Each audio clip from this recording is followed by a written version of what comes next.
السلام عليكم. اليوم في شيوات ام وليد ان شاء الله راح ندير لكم الشاورما بطريقه سهله وبسيطه هكذا باش الكل يقدروا يديروها في ديارهم، خاصه انه فصل الصيف راه جاي. نحبوا هذه الوصفات الخفيفه والبنينه. باش راح نحتاج فيها هذه الوصفه صدر تاع الدجاج اللي قطعته رقيق كما راكم تشوفوا، مرصوات صغار قطعوهم. اذا راح نحتاج ياغورت ناتور، وراح نحتاج خلطه توابل الشاورما. يعني التوابل نشريهم بهذه الطريقه اللي يجوا مغلوقين، راح يجي الجوده تاعهم عاليه وتجي يعني بنينه بزاف، ويجي ماشي ضاربها الريح. خير من تروحي تشري تاع الميزان، هادو احسن. يعني حتى راس الحانوت العكري اي حاجه نشري بهذه الطريقه، يعني راح يجوكم هايلين والبنه تاعهم تجي قويه ومليحه. راح نحتاج ثوم بودره، شويه تاع الثوم بودره، الملح، فلفل الكحل والعكري احمر. نجوزو مباشره طريقه التحضير. نحكم ريسيبيون طبسي، ندير فيه الدجاج تاعي، نديرلو الياغورت ناتور علبه او اثنين، يعني كل واحده على حساب الدجاج اللي دارتو. انا هنايا عملت صدر واحد، اذا راح نديرلو علبه واحده ياغورت ناتور.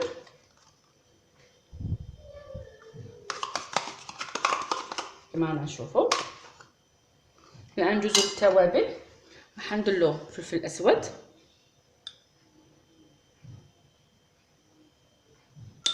كميه تاع الفلفل الاسود، فلفل عكري احمر، الحلو طبعا، واللي يحب الحار يزيد الحار، كل واحد بالاختيار تاعو. نديرلو الملح،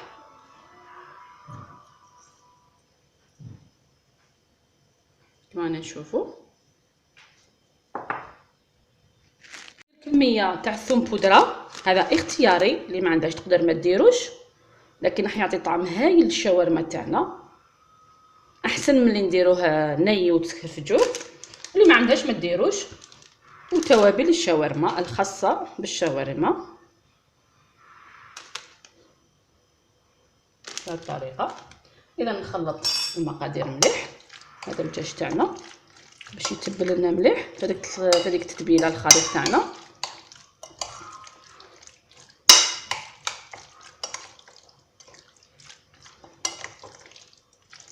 نتمنى انكم تجربوا الطريقه لانها سهله.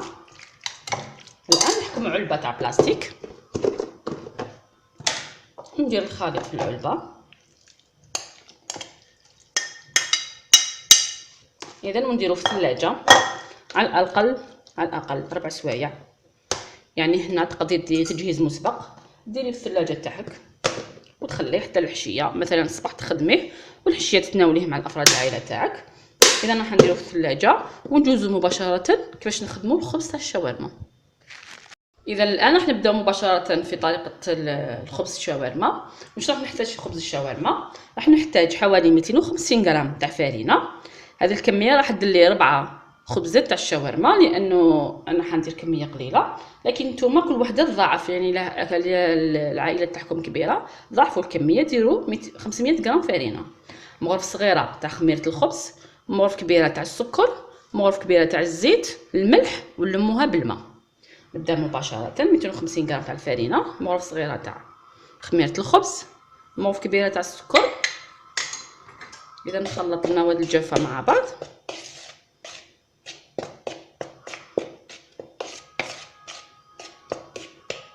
ندير لهم الملح، حوالي ملعقه صغيره تاع الملح او اقل، نص ملعقه تاع صغيره تاع ملح، نص ملعقه صغيره تاع الملح، مغرف كبيره تاع الزيت،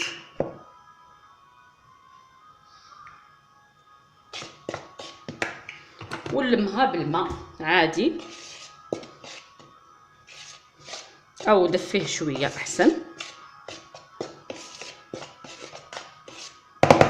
اذا ها هي الفرينه تاعنا، نبسسها بهذاك الزيت اللي درتو، ونبدا نبلل فيها بالماء حتى تتلمع لنا العجينه.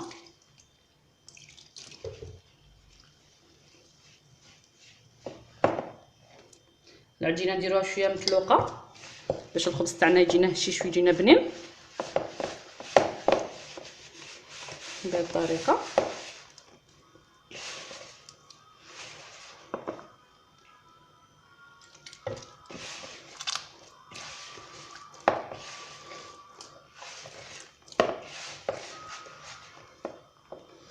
رانا نشوفوا يعني راح نحطو على البلون دو طرافاي تاعي ونلمو مليح. طريقه سهله.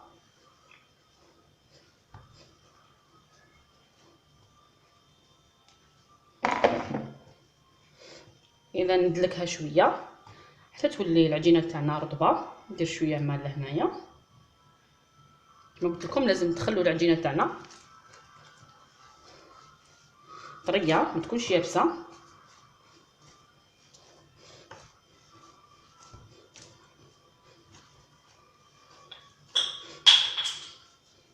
معنا نشوفوا نلموا العجين كامل بيدينا. وهذيك الفرينه ما نخلوهاش. اذا راح ندلكها حوالي 3 دقائق حتى ل 5 دقائق. اذا ها هي العجينه تاعي كيفاش ولات. ندلكوها حوالي 2 دقائق 3 حتى ل 5. يعني كي تشوفيها ولات رطبه حبسي. اذا راح نديرها لهنا نغطيها ونخليها حوالي ساعتين تخمر والعجينه تطلق وتصيب روحها. ونرجع ليها فيما بعد ان شاء الله. اذا هنا العجينه تاعي راهي خمرت. خليتها ساعتين كما قلت لكم خلوها ساعتين كامله. ها هي خمرت. راح نحيها كما راكم تشوفوا راها تتلصق في اليد. هذه معناتها انها طريه. نعاود نلمها ونقسمها. هنا حوالي راح ندير حوالي يعني 5.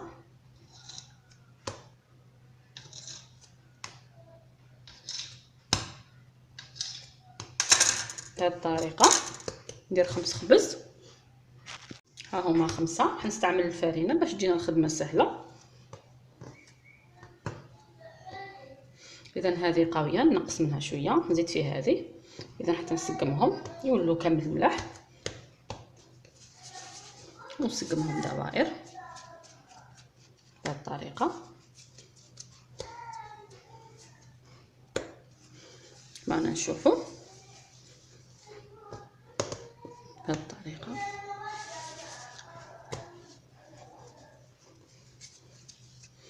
الان كل خبزه كيفاش نديرها ندير لكم في الاولى باش تشوفوني كيفاش ندير.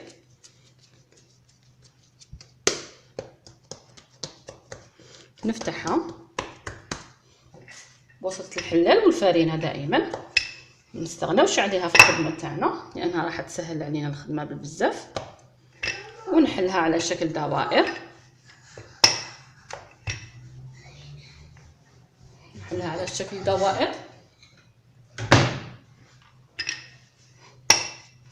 ونكبرهم مليح. لازم العجينه نفتحوها رقيقه بزاف ما نديروهاش خشينه.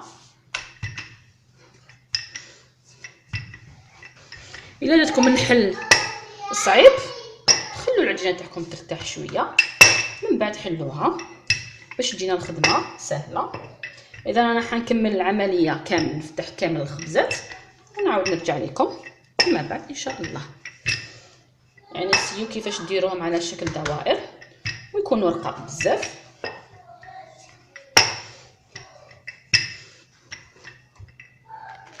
اذا انا الان حنطيب الخبز الشاورما تاعي. راني ديجا طيبت 2.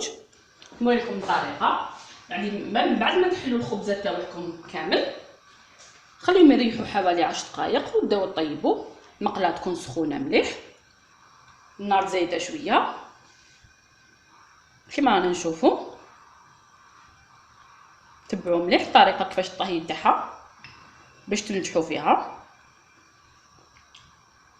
غير تبدا دير فقاعات صغيره نقلبوها ونعسوها. نبقاو نقلبوا فيها كل مره باش ينجح لنا الخبز الشاورما تاعنا اللي هو الخبز السوري. نزيد نقلبها.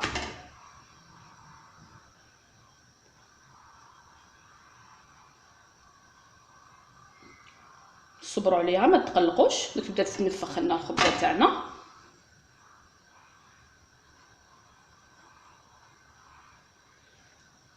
لانه هذا هو لاستيوس تاع الطياب تاع الخبز تاعنا. او بدا يطلع بسم الله. نزيد نقلبو.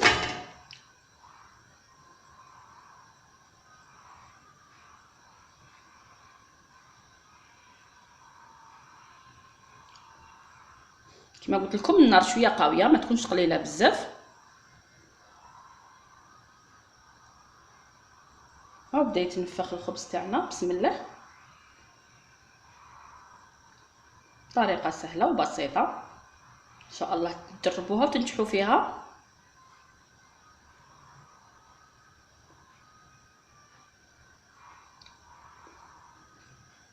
اذا ها هو الخبز تاعنا وبدا يتنفخ.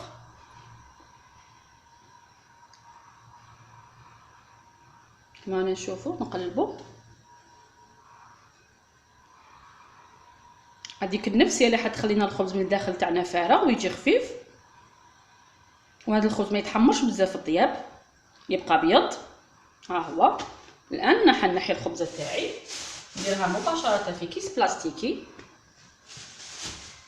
ها هو كما نشوفوا نديرو في كيس بلاستيكي ونغلفو، لانه هذا الخبز بالخف ييبس، لهذا لازم نديروه في كيس بلاستيكي.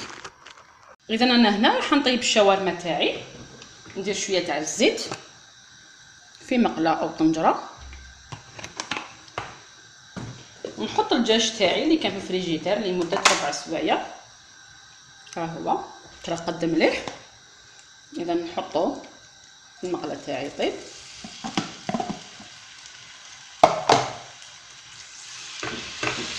اذا نقلبوه حتى يطيب مليح. هذاك الدجاج تاعنا يطيب مليح. راه تشرب كاع ديك الخلطه والتوابل اللي درناهم.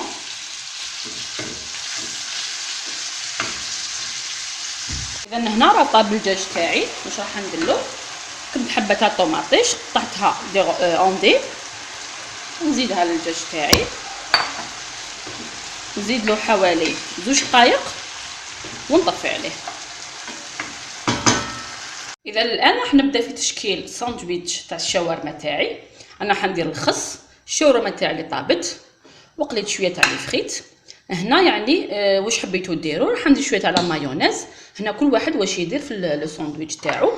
هنا حبيت فقط نوري لكم خبز الشاورما تاعنا، لازم تخبوه في ساشي والا راح ييبس لكم. ها هو الخبز الشاورما تاعنا، شوفوا كيفاش يجي، شوفوا كيفاش يجي طري، شوفوا كيفاش يجي فارغ من الداخل، يعني يجي روعه. اذا راح نبدا في تشكيل الساندويتش تاعي. بسم الله. اذا ندير خبز الشاورما تاعي في الوسط هكا بهذه الطريقه. اذا نحط الشاورما تاعنا كما راكم تشوفوا ماهيش ناشفه، معمره بلو جو تاعها هكذا باش تجينا بنينه، ما تجيش ناشف لو ساندويتش تاعنا بهذه الطريقه. ندير لي فريت في الوسط فوق الشاورما تاعنا، ندير شويه تاع لا مايونيز، ندير اوراق تاع الخس اختياري كما قلت لكم، والطوماطيش راه عندنا في الشاورما تاعنا. اذا نغلق الساندويتش تاعنا مليح. هنا اللي عندها لابانينوز تستعمل لابانينوز، اللي ما عندهاش لابانينوز راح نعطيكم بديل للبانينوز كنت درتو من قبل. واش راح ندير؟ راح نوريكم بالتوضيح.